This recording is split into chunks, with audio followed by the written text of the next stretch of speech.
Alô? Oi, Julivan, bom dia. Fala, mulher, bom dia. Tá em casa? Tem um babado fortíssimo pra te contar. Ai, meu Deus, tô curiosa já. Tô em casa, pode vir. Sim, menino, que negócio foi esse? Mulher, tu não vai acreditar no que aconteceu.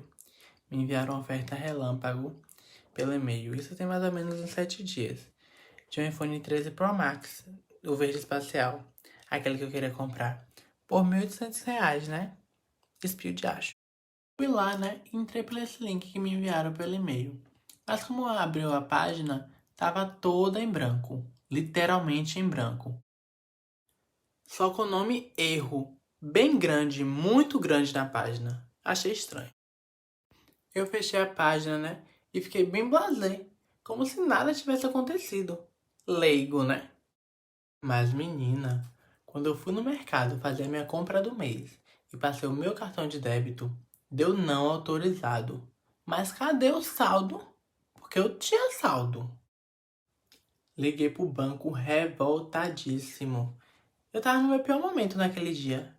Tipo, literalmente no meu pior momento. Aí eles foram e me informaram que alguém tinha feito uma transferência de R$ 45.000 da minha conta. E que eu tava sem saldo nenhum. Zerado, literalmente. Aí eu, não. Algo de estranho tem aí. Aí eu fui e me toquei do e-mail. Menina, fui furtado. Sofri o furto eletrônico. Raiva, viu? Rapaz, eu tô besta. Tu não viu a nova alteração do Código Penal, não?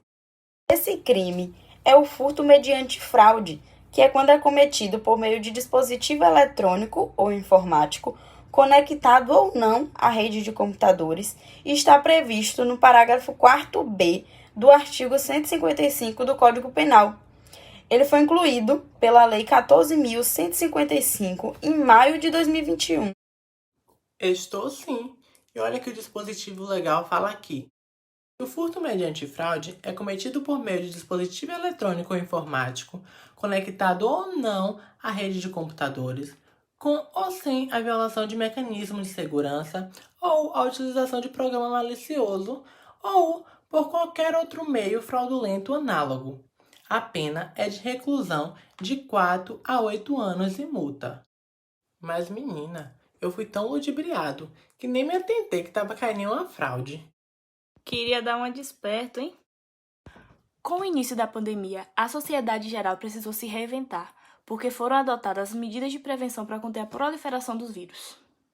Essas medidas afetaram diretamente os hábitos de consumo da população brasileira, que antes da pandemia já tinha um histórico de compras rituais.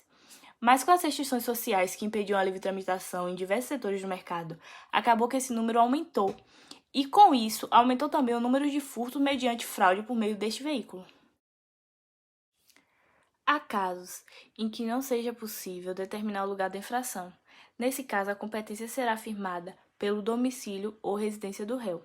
Tem-se aí o chamado foro supletivo ou foro subsidiário. Por exemplo, vamos supor que um crime de furto foi cometido à noite num ônibus, numa viagem interestadual, de forma que não se possa estabelecer com precisão exata a comarca que o veículo estava na hora da consumação do delito. Se houver êxito na investigação no que se refere à identificação do autor do crime e for inviável a descoberta do local em que se consumou a infração penal, o processo deve tramitar no foro do domicílio ou residência do réu.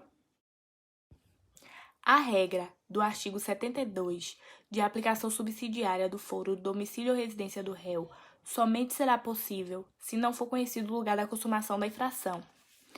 Caso o réu possua mais de uma residência, ou na hipótese de haver mais de um réu, a competência se dará pela prevenção, mesmo não tendo previsão em lei, é o raciocínio que prevalece. Outra coisa, se o réu não possuir residência certa e for ignorado seu paradeiro, e se ainda não for conhecido o local da consumação do delito, o juiz responsável vai ser aquele que primeiro tomar conhecimento do fato.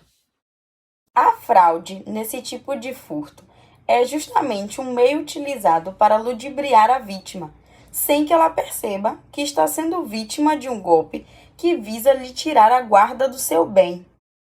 Outra característica em relação a esse delito é que não há necessidade de que haja violação nos mecanismos de segurança do dispositivo ou que se utilize programas maliciosos para que esse delito seja tipificado, porque devido à parte final do texto legal, que diz ou qualquer meio fraudulento, deve-se apenas ser análogo ao uso da informática ou tecnologia empregada ao furto.